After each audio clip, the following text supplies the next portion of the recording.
कोई क्वेश्चन है उससे related?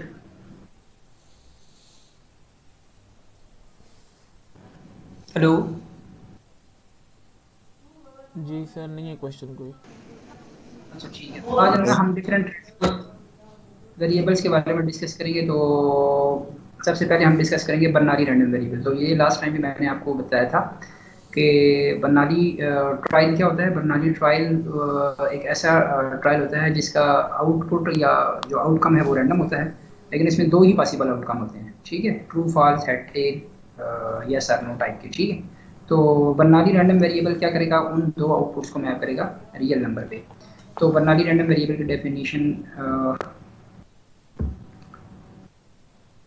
consider the toss of a biased coin which comes up with head, which comes up ahead with probability p and tail with probability 1 minus p. The Bernoulli random variable takes the two values 1 and 0 depending on whether the outcome is head or tail. ठीक है, तो ये head जो outcome था वो map हो गया 1 पे, और टेल जो आउटकम था वो मैप हो गया 0 पे। ठीक है, और अगर इस रैंडम वेरिएबल में पीएमएफ प्रोबेबिलिटी मास फंक्शन देखूं, तो what is the probability that this random variable capital X can take value small x equal to 1, which occurs with probability p, and probability of capital X random variable having value x small x equal to 0 क्या होगी 1 minus p। ठीक है, तो ये स्थिति है Bernoulli random variable. तो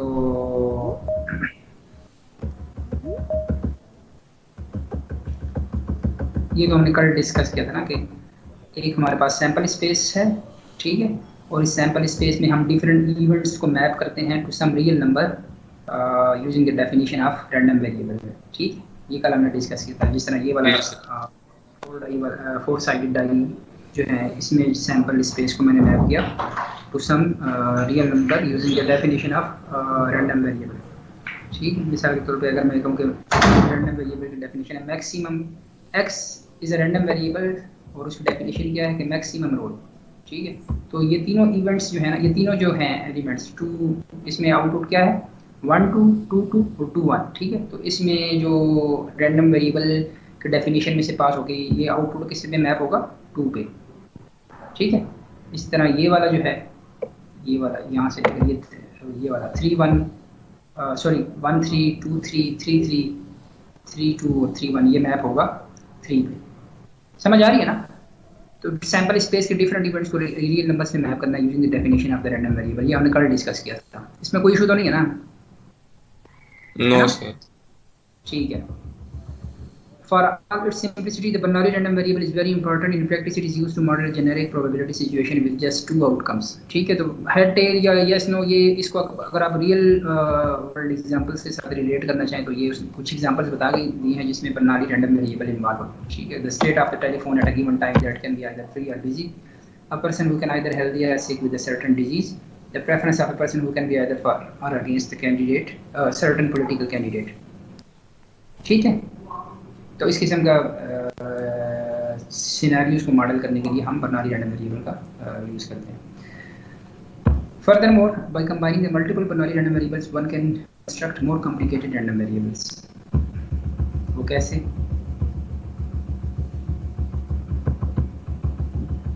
मिसाल के तौर पर जो बाइनोमियल रैंडम वेरिएबल है वो क्या है? बाइनोमियल रैंडम वेरिएबल को हमने डिस्कस किया था, वो क्या था? उसकी डेफिनेशन याद है? Two possible outcomes.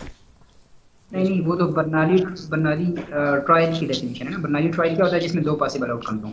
ठीक है, जी बर्नौली जी रैंडम सर। वेरिएबल क्या होता है, जो उन दो पॉसिबल आउटकम्स को किसी रियल नंबर पे मैं मैप करता है। जिस तरह को 1 पे मैप कर दिया और टेल को 0 पे मैप कर दिया। मैं ये पूछूं, बाइनोमियल रैंडम वेरिएबल जो है वो बर्नौली के साथ कैसे रिलेटेड है? पहले तो उसके लिए आपको पता होना चाहिए कि बाइनोमियल रैंडम वेरिएबल है क्या। जी सर। तो क्या है बताएं ना, ये हमने डिस्कस किया था। सर वो कोफिशिएंट से मल्टीप्लाई करते हैं जितने। नहीं नहीं, वो तो बाइनोमियल कोफिशिएंट है ना, वो तो बाइनोमियल कोफिशिएंट है। बाइनोमियल रैंडम वेरिएबल की हर रैंडम वेरिएबल की डेफिनेशन होगी ना, फंक्शन होगी, उसकी डेफिनेशन होगी। तो बाइनोमियल रैंडम वेरिएबल की डेफिनेशन है,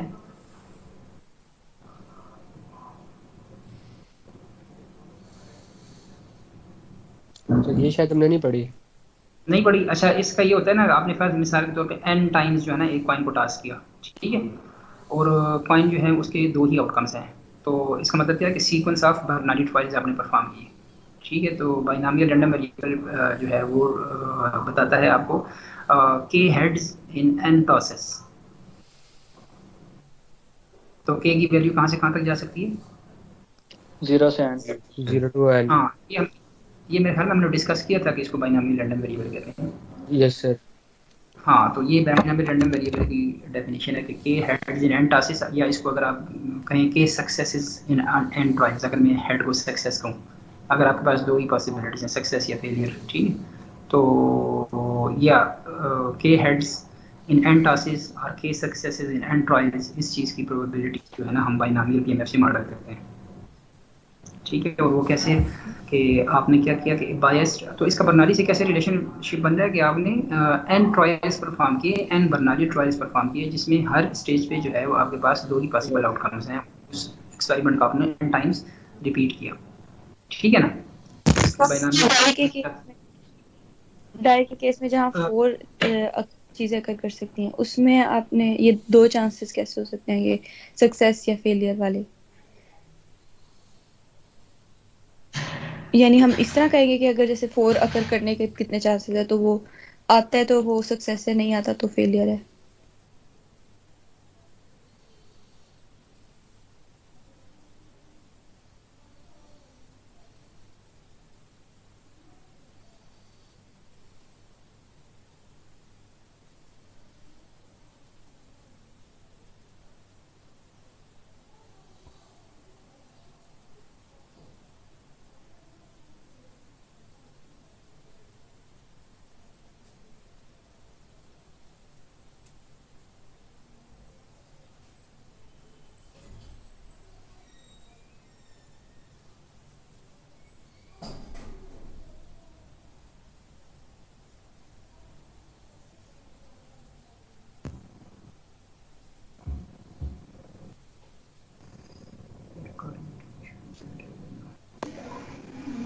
हेलो, आवाज आ रही है?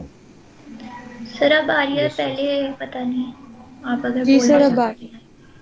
अच्छा अभी ठीक आ है, रही है। मैं उस दौरान कुछ नहीं बोला, मैं वैसे ही टेस्ट कर रहा था, वो आपकी फीडबैक नहीं आ रही। मैं ये कह रहा हूँ कि आपने फ़र्ज़ करे किसी ने क्वेश्चन पूछा था ना, तो उसका मैं बता रहा हूँ कि अगर आपने एक कॉइन को 4 टास्क किया, ठीक है, तो अगर आप पहली दफ़ा उसको टास्क करेंगे तो आपके पास कितने पॉसिबल आउटकम्स होंगे? 2 होंगे।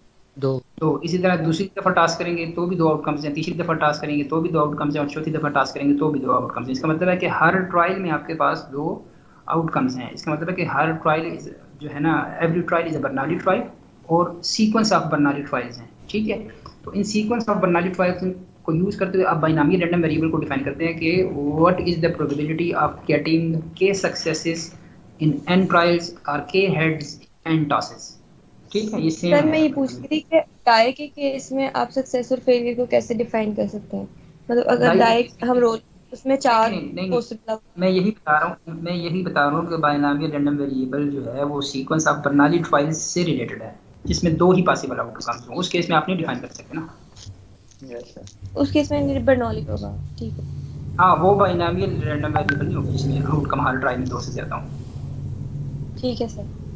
ठीक है। तो इसमें क्या है कि biased coin is tossed n times, at each toss the coin comes up head with probability p and tail with probability 1 - p, ठीक है, इंडिपेंडेंट ऑफ प्रायर टास्क। अब ये भी एक कंडीशन है कि हर टास्क जो है वो दूसरे से इंडिपेंडेंट है। ऐसा तो नहीं ना कि अगर आपको पहले टास्क में पता चल गया तो हेड आएगा, तो उससे दूसरे टास्क की प्रोबेबिलिटी इफेक्ट होगी हेड आने की, ठीक है। तो ये जितने भी एन टास्क आप परफॉर्म कर रहे हैं वो आपस में इंडिपेंडेंट है।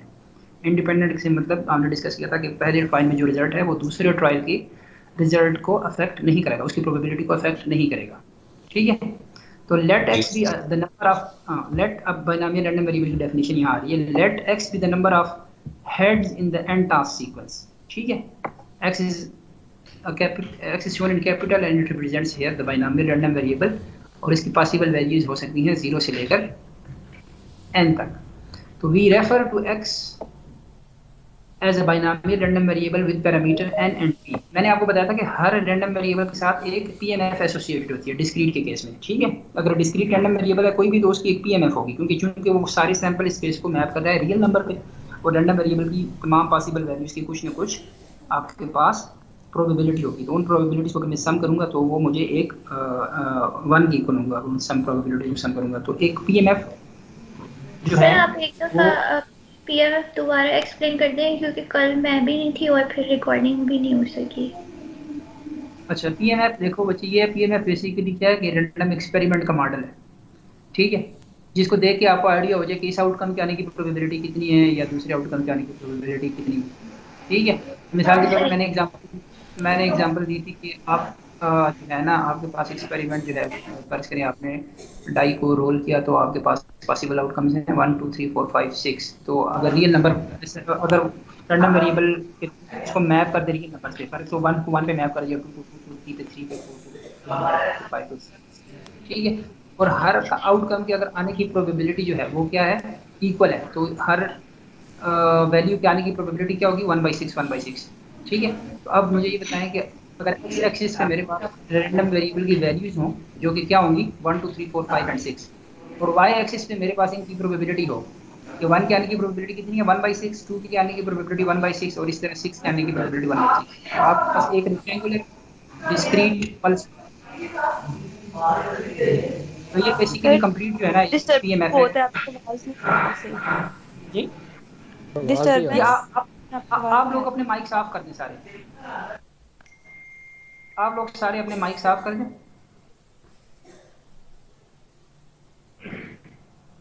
ठीक है, अब आवाज आ रही है, क्लियर है?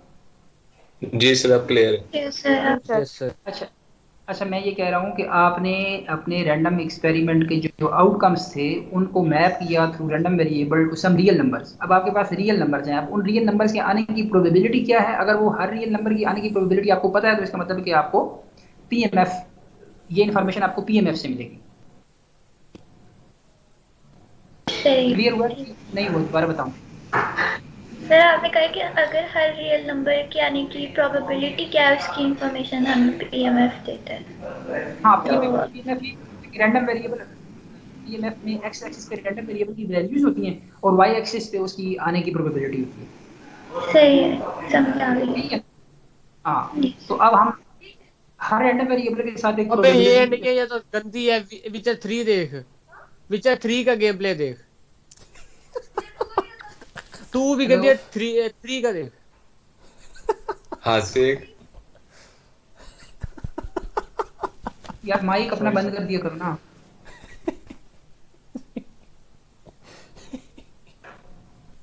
अच्छा, मैं कह रहा हूँ कि हर रैंडम वेरिएबल के साथ एक जो है ना प्रोबेबिलिटी मास फंक्शन एसोसिएटेड होता है, ठीक है। हर रैंडम वेरिएबल की एक पीएमएफ होगी, ठीक है ना।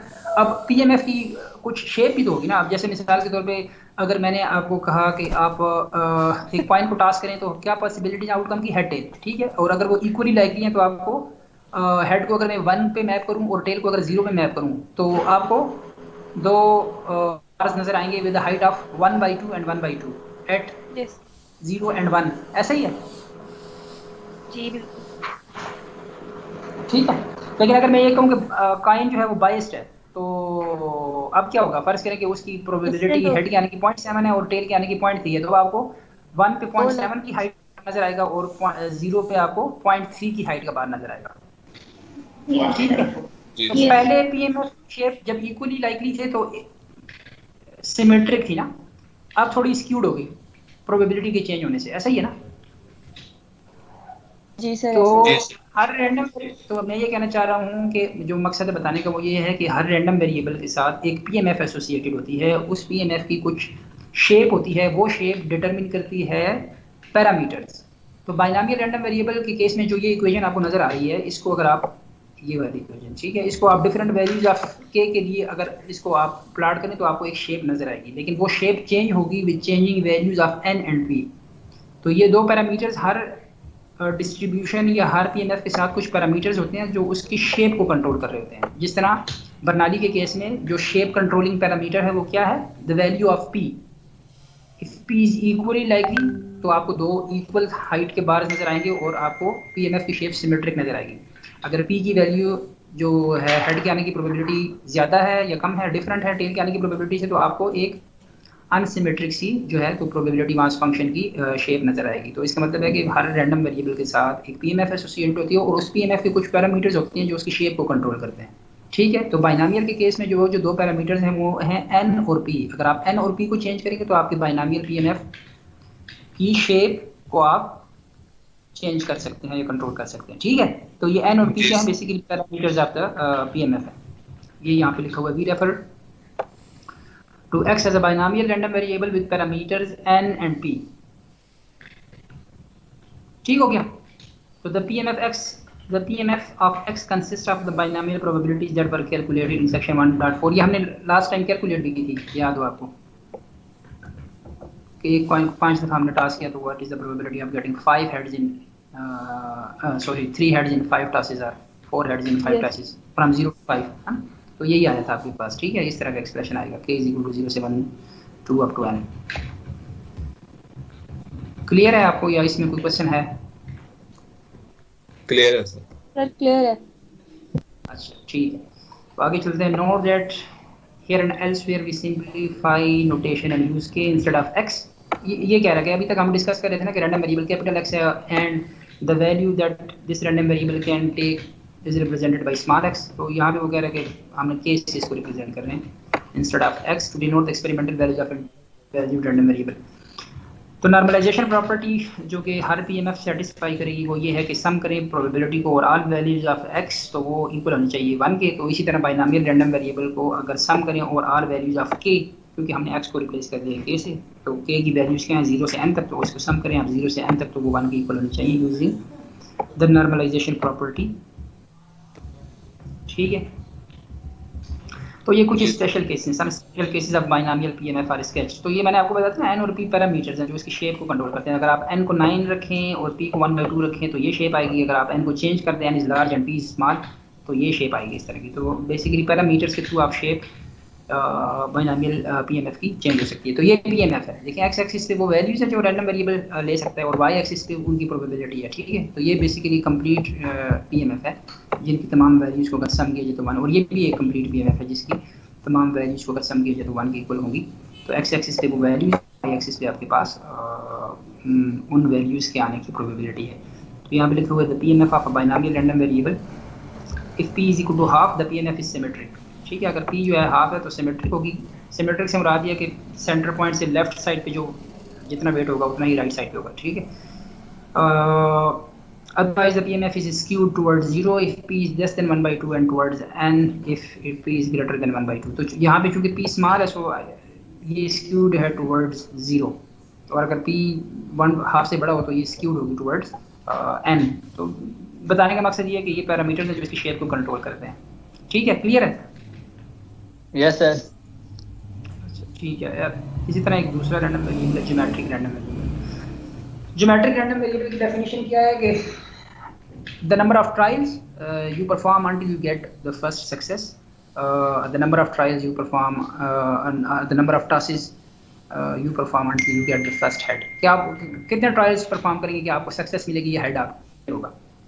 तो इसकी वैल्यू कहाँ से कहाँ तक जा सकती है? अगर डेफिनेशन को देखें तो रैंडम वेरिएबल की वैल्यू की सर 1 से फर्स्ट टॉस में भी आ सकता है और नहीं भी आ सकता। नहीं भी आ सकता। तो इसीलिए जो रैंडम वेरिएबल की वैल्यू आप देख रहे हैं geometric random variable, here it is represented by capital X and the values that this random variable can take ranging from 1 to 3 so 1 to 3 and so on है। कोई लिमिट नहीं है। पहला हेड हो सकता है आपको बहुत ज़्यादा टास्क करने के बाद भी ना मिले। समझ आ रही है? जी सर। Yes sir. जी सर।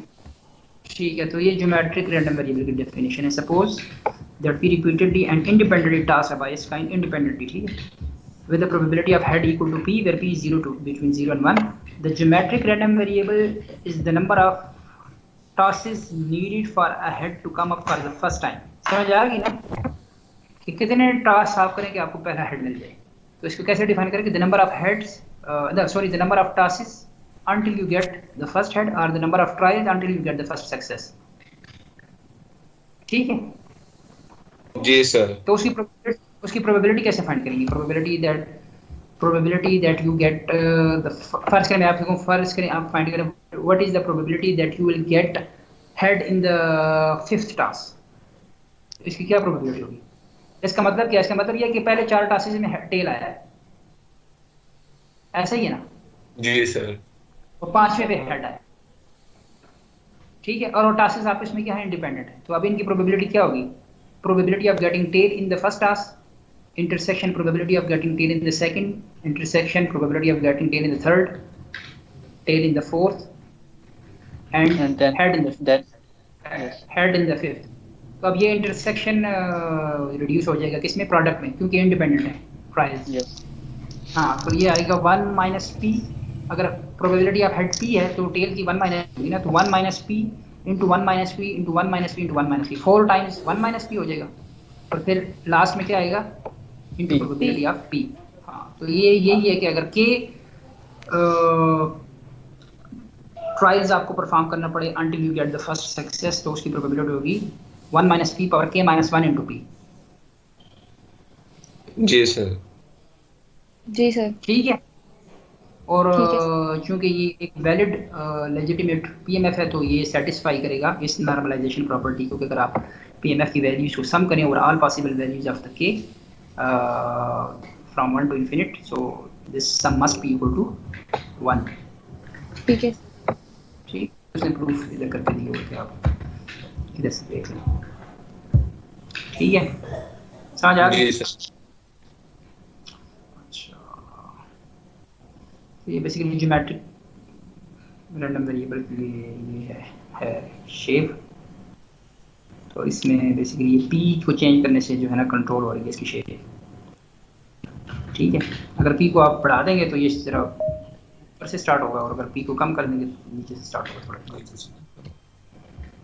तो ये उसकी शेप है और पैरामीटर इसका पी है। ठीक है, जिस तरह ज्योमेट्रिक सीरीज होती है ना, एक टर्म और दूसरी टर्म के दरमियान जो डिफरेंस है वो प्रोडक्ट का जो डिफरेंस 1 माइनस पी इक्वल है। मतलब ये वाले जो है इसकी प्रोबेबिलिटी पी है, दूसरी की क्या होगी? 1 माइनस पी इंटू पी। इसकी क्या होगी? 1 minus P square into P. इसकी होगी 1 minus P cube into P. ठीक है, तो 1 माइनस पी का फैक्टर है ना। दूसरे की किस तरह होगी? पहले की पी है, दूसरे की 1 माइनस पी इंटू पी। दूसरा क्या है? दूसरा बेसिकली क्या है? The number. दूसरे को अगर मैं वर्ड्स में डिफाइन करूं तो क्या प्रोबेबिलिटी है कि आप 2 टास्क करें, क्या प्रोबेबिलिटी है कि आपको सेकंड टास्क में जो है ना वो हेड मिलेगा, ये सक्सेस मिलेगी। तो इसका मतलब पहले टास्क में आपको फेलियर हुआ ना, जो टेल आया, तो 1 माइनस इसकी probability 1 minus T into P. जी जी सर, सही है। तो इसी तरह थर्ड में 1 माइनस पी स्क्वायर, क्योंकि पहले 2 टास्क में फेलियर आया, टेल आया, तो थर्ड में आपको सक्सेस मिलेगी। सही है सर। ठीक हो गया। तो पॉइसन रैंडम वेरिएबल जो है ना, ये बेसिकली रिलेटेड है closely with the binomial random variable. अगर आपके पास जो नंबर ऑफ ट्रायल्स हैं वो काफ़ी ज़्यादा हो और probability of success in each trial जो है ना वो काफ़ी स्मॉल हो। मिसाल के तौर पर अगर मैं आपको ये कहूँ कि एक बुक है, उसमें नंबर ऑफ टाइपोज जो है ना, तो वो उसकी इसमें टाइपोज के होने की प्रोबेबिलिटी नॉर्मली जो है वो काफ़ी कम होती है, और वर्ड्स जो है वो काफ़ी ज़्यादा हैं। मतलब अगर आप इसको वर्ड्स को एन से रिलेट करें तो एन इज़ ऑलमोस्ट इनफाइनाइट, मतलब काफ़ी ज़्यादा एन की काफ़ी ज़्यादा वैल्यू है। ठीक है, और पी क्या है? Probability of getting success. अब सक्सेस इसमें मैं टाइपो को कह रहा हूँ। ठीक है, कि अगर टाइपो है तो सक्सेस है, अगर नहीं है तो फेलियर है। समझ आ रही है कि नहीं? Yes sir. जी सर। ठीक है, हाँ। तो पॉइसन रैंडम वेरिएबल की जो पीएमएफ है उसका एक्सप्रेशन ये है। ठीक है, और ये अगर अच्छा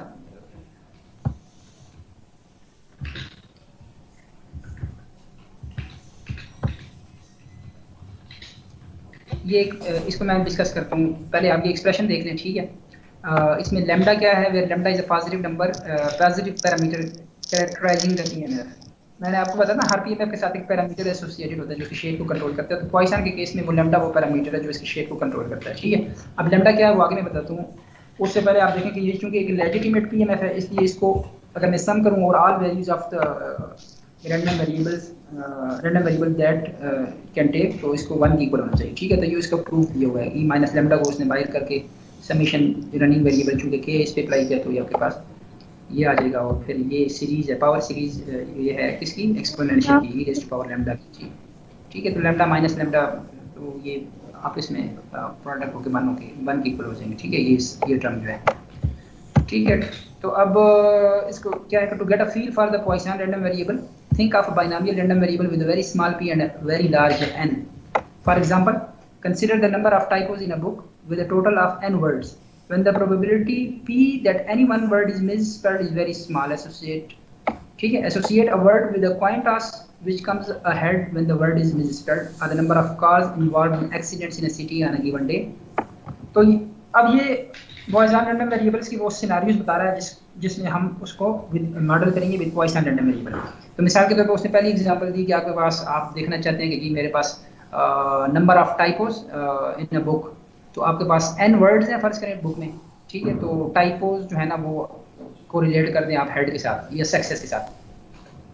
ठीक है, लेकिन डिफरेंस क्या है, डिफरेंस ये है कि n is very large and p is very small, कि मतलब नंबर ऑफ वर्ड्स बहुत ज़्यादा है और probability of getting success or probability of getting a typo is very small. तो इस किस्म के सिनेरियो में ना आप इसको पॉइसन रैंडम वेरिएबल से मॉडल करेंगे, इस किस्म के रैंडम एक्सपेरिमेंट को। या इसमें दूसरी एग्जांपल दी कि the number of cars involved in accidents in a city, कि मतलब एक सिटी है उसमें बहुत ज़्यादा कार्स हैं। ठीक है, तो ट्रायल्स, नंबर ऑफ ट्रायल्स काफ़ी ज़्यादा है, लेकिन प्रोबेबिलिटी ऑफ एक्सीडेंट, इस केस में आप सक्सेस को अगर आप एक्सीडेंट से रिलेट करें, ठीक है, तो इसकी प्रोबेबिलिटी काफ़ी कम है। ठीक है ना, तो इस किस्म के सिनेरियोज को मॉडल करना है किसके साथ, आपने पॉइसन रैंडम वेरिएबल के साथ। तो such a random variable can be well modelled as a Poisson random variable. ठीक हो गया, तो इसका अगर ये लैम्डा चूंकि इसका पैरामीटर है, तो लैम्डा बेसिकली क्या है, शेप कंट्रोलिंग पैरामीटर है। लैम्डा के डिफरेंट वैल्यूज के लिए आपके पास पॉइसन रैंडम वेरिएबल की डिफरेंट शेप आएगी, और ये मैंने आपको बताया था कि ये Poisson random variable converges, a binomial random variable converges to the Poisson random variable if n is very large and p is very small. तो उसने ना नीचे एग्जांपल में कंप्यूट किया हुआ है प्रोबेबिलिटी को for using the Poisson random variable and using the binomial PMF, probability compute की है for different values of k। तो उसने बताया कि अगर मैं कंप्यूट करूं बाइनोमियल से प्रोबेबिलिटी, तो ये आई है पर k इज इक्वल टू 5, आई है 0.002, और अगर उसी को मैं पॉइसन से कंप्यूट करूँ तो आई है 0.003। तो बहुत क्लोज हैं एक दूसरे के। ठीक है, पॉइसन का ये फायदा है कि इस एक्सप्रेशन को इवेल्युएट करना आसान है compare to this binomial expression. ठीक है ना, इसमें फैक्टोरियल सेक्टोरियल इन्वॉल्व होते हैं, वो काफ़ी डिफिकल्ट है थोड़ा in comparison with the Poisson. ठीक है, तो ये थोड़ा सा simplify calculation point of view से थोड़ा सिंपल है।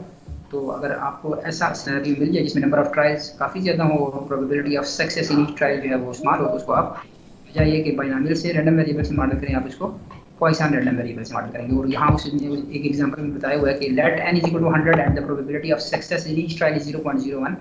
तो n और p का जो प्रोडक्ट है वो लैम्डा बेसिकली है वो n और p का प्रोडक्ट है। ठीक है, तो इस सिनेरियो अगर आप इसी एक्सपेरिमेंट को for large n and small p से रिप्लेस करें ना, तो ये वैल्यूज है ना 0.002 और 0.003 ये मजीद क्लोज हो जाएंगी। अगर आप n की वैल्यू को मजीद बढ़ाएं और p की वैल्यू को कम करें, तो जितना n बड़ा होगा और p छोटा होगा उतनी अच्छी अप्रॉक्सीमेशन होगी बाइनोमियल की, और अच्छा कन्वर्ज करेगा बाइनोमियल जो है पॉइसन रैंडम वेरिएबल की। ठीक है सर, यस सर। तो ठीक है, आज के लिए इतना काफी है, ये डिस्कस ये Yes, पढ़ने sir. का, Okay, sir. फिर क्वेश्चन Okay. डिस्कस कर लेंगे। Okay, sir. ठीक है, ओके, अल्लाह।